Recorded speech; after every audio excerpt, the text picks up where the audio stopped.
My name is Stella Pierce, and last week my sister Chloe laughed at my life's work right in front of our parents.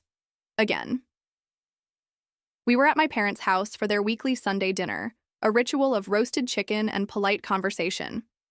The air was thick with the scent of rosemary and Chloe's expensive perfume. She had been holding court for 20 minutes, detailing a minor victory at the corporate PR firm where she worked, making it sound as though she had personally brokered world peace. And then, she said, pausing for dramatic effect, I told them we just needed to reframe the narrative. It's all about controlling the conversation. My father nodded sagely as if she'd just revealed a profound truth. That's our Chloe, always 10 steps ahead. Chloe beamed, then turned her laser-focused attention to me. Speaking of which, how's the little hobby going, Stella? Still running your empire from the couch? A few polite, obligatory chuckles went around the table. My mother smiled, a gentle, worried expression she reserved for my unconventional career path. I didn't smile back. I just took a slow sip of water, the ice clinking against the glass, the sound seeming unnaturally loud in the sudden silence of my own making. She's always been like this. Chloe, the shiny one. With a sharp suit for every occasion and a tongue to match, her career path has been a flawless, upward trajectory laid out for all to see on a LinkedIn page, longer than most people's life stories. Regional PR lead by 28, featured in local business journals by 29, and the unofficial golden child since birth. Her success was legible, quantifiable, and came with a business card and a dental plan. And me?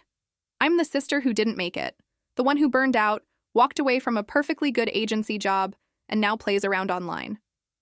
I let her believe that. I let them all believe that. I never corrected their gentle misunderstandings or Chloe's less gentle jabs. I figured in the long run, results would speak for themselves. And they did. Because just 4 days after that dinner, at a swanky corporate mixer Chloe had dragged me to, more out of a sense of familial obligation than genuine kindness, her own boss, the senior vice president she had been desperately trying to impress, for years, walked straight past her, looked me in the eye, and extended his hand. Stella Pierce, he said, his voice resonating with authority. You're the founder of Solera Digital, right? I've been following your work for months. It's brilliant. Are you still hiring? Chloe was standing 2 feet away, holding a glass of rosé, her perfectly constructed smile frozen on her face. And for the first time in our entire lives, she had absolutely nothing to say. You'd think I would be used to her brand of condescension.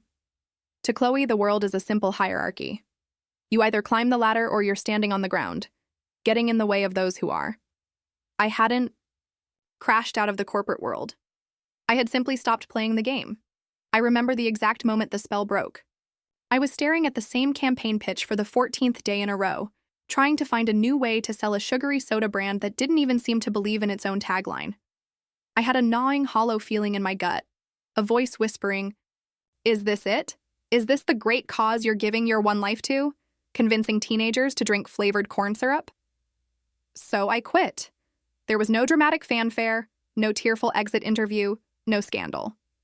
I tidied my desk, sent a polite 2-sentence resignation email to my manager, walked out of the gleaming office tower, ordered a container of pad thai, and slept for 3 solid days. The silence that followed didn't feel empty. It felt like a blank page. It felt possible. It felt liberating. I started small, freelancing from a corner of my apartment. I rewrote painfully dull website bios, conducted social media audits for friends of friends, and helped a woman who sold handmade pottery figure out the labyrinthine backend of Shopify. I didn't have a fancy name for it then, but I knew I had a knack for finding the core of a message and making it stick. It turned out that a lot of underdog businesses, the ones without million-dollar marketing budgets, needed exactly that.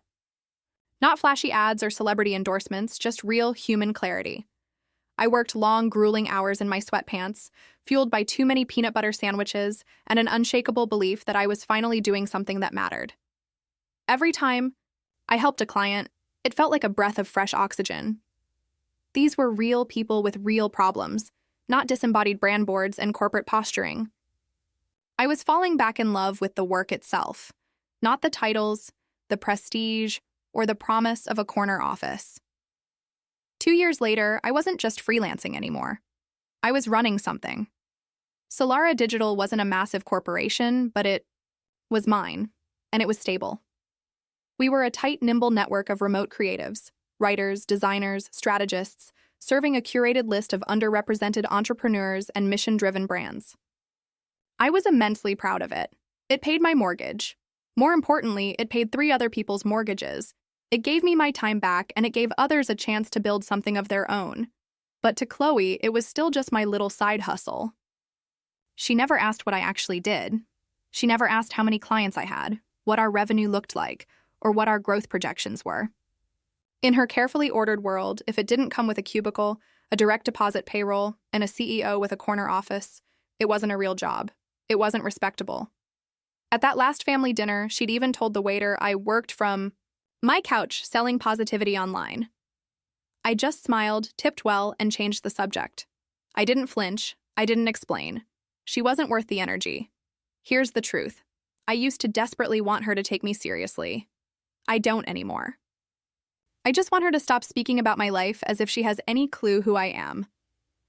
My mom, bless her heart, once told me I was just between phases. She offered to talk to a friend of hers whose husband ran a mid-size accounting firm. They might have an opening in their marketing department. I told her I appreciated the thought. I didn't add that her friend's company had just applied for a consulting package through Solara Digital's website the week before. Small world. What none of them knew was that I'd spent the last year quietly onboarding clients they couldn't possibly name because those brands didn't move in their circles. They were quiet, powerful brands that didn't scream for attention but valued depth, authenticity, and strategy. I didn't need applause. I just needed space to build, which is why, when Chloe called me that Monday and casually mentioned a little industry mixer her firm was hosting, I almost laughed out loud. "Not a big thing," she'd said, "but it might be good for you to get out, see some people." She made it sound like a favor, like I was some kind of shut-in she was benevolently rescuing from a life of irrelevance. But something made me ask her to send me the details, and when I saw the digital invitation with the guest list, I stopped mid-scroll. There were people on that list I had collaborated with anonymously on multi-brand projects. There were executives from companies who had quietly subscribed to my monthly industry brief. There were marketing directors from agencies who had reposted my strategic frameworks on LinkedIn without giving proper credit. There were names that had circled my own for months without ever connecting the dots. So I told her yes. I would be there. I didn't tell her what I saw on that list. I let her assume I was just tagging along, grateful for a chance to wear real clothes and sip on cheap wine. She had no idea I was walking into that room with more leverage than she'd ever had in her life. The venue was one of those painfully hip, high-ceilinged places in the gallery district with exposed brick and a constellation of fairy lights that looked like they belonged on an influencer's wedding mood board. Everyone was dressed in that specific style of effortless business casual. Just enough blazer to say, "I matter," but just enough denim to say, "But I'm cool about it." Chloe, of course, looked perfect. Her hair was pulled back in a sleek, low bun, and she wore heels that clicked with a sound that said, "Promotion ready." She navigated the room with her signature radiant smile, a glass of rosé permanently attached to her hand, greeting people with air kisses and insider laughs. When she introduced me to a small group of her colleagues, she didn't use my full name. "This is my sister Stella," she'd chirped. "She does digital stuff." Digital stuff, I could have corrected her. I could have added, founder and principal strategist at Solara Digital. I could have mentioned the industry podcast where I had just been a guest speaker. I didn't. I let her frame me however she needed to. The truth didn't need me to shout it from the rooftops. I made small talk with a few people near the bar, nodded politely at the firm's junior account executives who clearly had no idea why I was there, and then I saw him. Marcus Thorne. He wasn't flashy or loud. He didn't command attention with a booming voice. But when he entered the main room, I saw Chloe straighten her posture almost imperceptibly. I knew instinctively that this was her boss, the one whose approval she was desperate for, the one whose opinion carried the weight of her future behind every closed-door conversation. She hadn't even noticed him approaching our small circle. He came over casually, holding a tumbler of something dark, his expression thoughtful and unreadable. Then he bypassed Chloe completely, turned to me, and his face broke into a look of genuine recognition. Stella Pierce. He said my name as a statement, not a question. I blinked. Beside me, I swear I heard Chloe actually flinch. He extended his hand. Marcus Thorne. I've read your framework on ethical scaling for boutique brands. Brilliant stuff. I didn't realize you were local.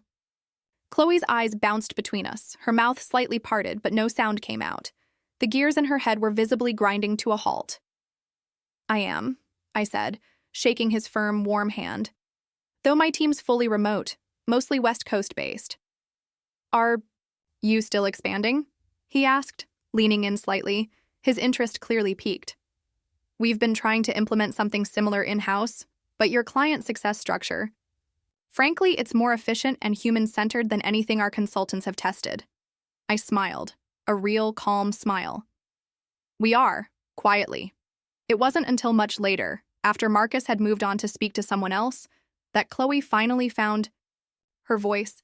Her face was a pale mask of confusion. You know Marcus Thorne?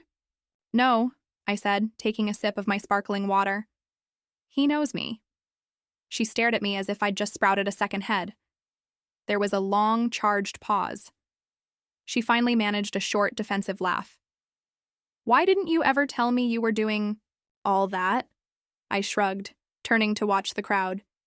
You never asked. She looked down at her half-empty glass of wine as if she wanted to crawl inside it and disappear. For a fleeting second, I almost felt bad for her. Almost. But then I remembered every single time she had waved off my work like it was a childish hobby. Every time she'd rolled her eyes or smiled that condescending, pitying smile in front of our parents, our cousins, our mutual friends. I remembered the way she had treated me like a non-player in her grand, important world, someone safe to belittle because I existed outside her narrow definition of success. I wasn't angry. That's what caught me off guard the most. The simmering. Resentment I used to carry had evaporated. I was done being angry. I was something stronger. I was untouchable. We stayed at the event for another hour. In that time, I had 2 meaningful conversations that would likely lead to new strategic partnerships for Solera. Chloe, on the other hand, mostly lingered near the edge of the room, unusually quiet, her radiant confidence dimmed to a low flicker. She left before I did, with a muttered excuse about an early morning. As I was walking out later, one of the junior staffers from her firm, a young man who couldn't have been more than 23, caught up with me. Excuse me, he said, looking earnest and a little starstruck. Are you the Pierce from Solera Digital, the founder? I smiled. That's me. He held out his phone. Do you have a card or a contact code? I'd love to show your work to my cousin. She's trying to build something and could really use someone who actually gets it. I handed him my digital contact code. Tell her I said hi. As I stepped out into the cool night air, the city lights painting the sky, I didn't feel triumphant or vindicated. I felt calm. It was as if some invisible, tightly wound thread of tension that had been running through my life for years had finally, peacefully, been cut. I didn't need Chloe to clap for me. I didn't even need her to admit she'd been wrong. I just needed her to stop laughing like I was the punchline. And now she had. Chloe didn't speak to me for 3 full days after the mixer. That was fine. I wasn't expecting a bouquet of flowers or a formal, notarized apology. I didn't need a tearful breakdown of how she felt watching her manager fanboy over her little sister's supposed hobby. But I could feel the shift across the city, like a change in atmospheric pressure. Something small and fundamental had snapped inside her, and she didn't know how to put it back together. She wasn't angry. She was disoriented. And for someone like Chloe, who built her entire identity on being in control, that was infinitely worse. On the 4th day, my phone buzzed with a text from her. Can we talk? Just us. I deliberately waited an hour before replying. Sure. Coffee on 9th? 2 p.m. She showed up on time, barely, and looked less put together than I had ever seen her. Her blazer wasn't perfectly pressed. There was a stray strand of hair escaping. Her bun, and she wore flats instead of her signature power heels. For Chloe, this was the equivalent of raising a red flag. She sat down, cleared her throat, and stared at her black coffee as if it might offer her a script. "I didn't know," she finally said, the words quiet and brittle. I sipped my latte, letting the silence hang. "Didn't know what?" "That you were doing all that," she mumbled. "The business, the growth, the reach." I nodded slowly, placing my cup back on its saucer. "You never asked." She flinched, a small, almost imperceptible movement, as if she knew the line was coming and still couldn't brace herself for the impact. "I didn't mean to make you feel small," she said after another long pause. I finally met her eyes, my gaze steady and unclouded by anger. "No," I said, my voice gentle but firm. "You meant to make me feel smaller than you." She winced, recoiling as if I'd slapped her. "That's not fair, isn't it?" I asked. "Chloe, for years you've turned every single question about my work into a punchline. You've talked over me at family dinners. You've dismissed what I do as a cute little project. And you never once stopped to ask if maybe, just maybe, I had built something worth listening to." She fell silent, her eyes dropping back to her coffee cup. We just sat there, the hum of the espresso machines and the low murmur of conversations around us filling the space between us. "I think I was jealous," she whispered, the admission so quiet I almost didn't catch it. The confession seemed to surprise even her. That caught me off guard. "Out of what?" I asked, genuinely confused. She looked so tired, the armor of her corporate persona finally cracking. "You got out," she said. "The game, the race, the constant pressure to keep climbing. You just left the structure and somehow you still built something real. I never stopped running, and I'm not even sure what I'm running toward anymore." I didn't expect that. "I always thought I was ahead," she continued, her voice thick with a vulnerability I had never heard from her before. "But that night when Marcus walked up to you first, I realized I don't even know what ahead means anymore." I didn't say anything. I just let her sit with that realization. "I think I resented you," she admitted, finally looking up. "Because you didn't need people to see you to keep going, and She hesitated, the words catching in her throat. "I live for that validation." "You've always been good at being seen," I said. It wasn't an accusation, just a statement of fact. "Yeah," she replied with a humorless smile. "But I don't know if I've ever actually been understood." Something about that line lingered. I remembered all the dinners, the shallow compliments about her job titles, the way our parents would brag about her LinkedIn updates, but never once ask about the substance of my day-to-day work. I remembered the way Chloe's jokes always landed, with easy laughter, never consequence. She was the golden one, the success story. I was the quiet sister, the creative, the drifter, the independent spirit. All words that sounded like praise but were laced with pity. "I'm sorry, Stella," she said. And this time, it sounded real. Not defensive, not performative, just tired and honest. "I appreciate that," I said. Then I added, "But I'm not looking for an apology. I'm not angry anymore." She looked surprised. "You're not?" I shook my head. "No, I was years ago. But I let it go when I realized your opinion didn't change my reality. I didn't build Solera to prove anything to you, Chloe. I built it because I wanted to create something I truly believed in. And I do." She nodded slowly. "You're happy." "I'm steady," I corrected her, which for me is better. She managed a faint, real smile. "Maybe I could learn from that." "Maybe," I said, leaning back in my chair. "But that's on you." We sat in silence for another moment, and for the first time in a long time, it wasn't awkward or tense. It felt level, equal. Not because I had finally won something, but because I no longer needed to. Her validation no longer held any power over me, and without that weight pressing down on my shoulders, I could finally look her in the eye and just see my sister. Flawed, proud, uncertain, and human. Before we left, she asked quietly, "If someone at my firm, if Marcus reached out about consulting with you, would you take the call?" I considered that for a long beat. "Depends on the terms," I said. She smiled. It was small, but it was genuine. I walked out of that cafe feeling a strange kind of lightness. It wasn't triumph, it wasn't vindication, it was something gentler. Peace, maybe.